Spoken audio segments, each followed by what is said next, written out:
The infrared spectrum for propiophenone is shown below, which peak corresponds to the carbon-hydrogen stretches of the ethyl group. So that is the carbon-hydrogen stretches that we see right here. And we want to identify that these carbon atoms are sp3 hybridized. So we are looking for in the spectrum the sp3 hybridized carbon-hydrogen stretches. So when we are looking at an infrared spectrum, there are three major areas that we can get information from and types of bonds. So kind of in this upper part of the spectrum, we can see bonds to hydrogen. So that would be any OH, NH, or carbon-hydrogen for the most part is what we will encounter in organic chemistry. So that's the upper part of the spectrum.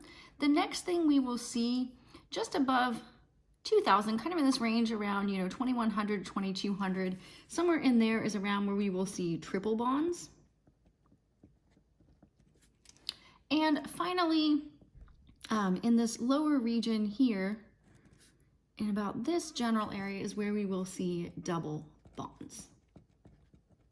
And below that is the single bond region, which is known as the fingerprint region.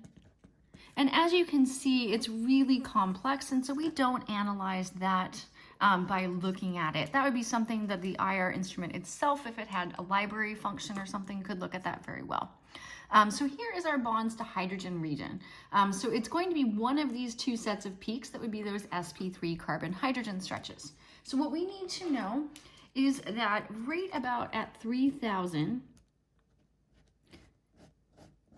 is generally considered to be the dividing line between the sp2 carbon-hydrogen stretches and the sp3 carbon-hydrogen stretches. So that means if we're looking at the ethyl group, those are those sp3 hybridized carbon stretches just below 3000 here. And so we've labeled two of these sets of peaks. While we're here, we may as well label the rest. So we don't have anything in the triple bond region, which we expect. This is not really the triple bond region. It's actually pretty narrow, centered around 2100, 2200 or so. These bands here, in case you're wondering, these are overtone and combination bands that we often see when we have an aromatic compound. So I'm just going to go ahead and circle those anyway. So we will call these the aromatic overtones. We don't always see them, but we often see them when we have a benzene ring. But down here in the double bond section is where we're really going to focus. And we've got two different types of double bonds, which we expect to see. Because if we look at propiophenone, we have a carbonyl and we have the carbon-hydrogen stretches of the benzene ring. So the carbonyl region is around about 1700, so it's a little bit higher than the carbon-carbon double bond region in here. And this carbonyl is a very polar bond, so it is also very intense. So that here at 1690, that is the carbonyl. And so this is intense because it is a polar bond.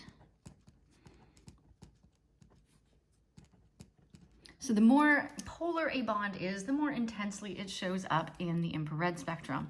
And then this peak here that's close to 1600, that's the benzene ring itself. And sometimes you might just write CC aromatic for the aromatic double bond.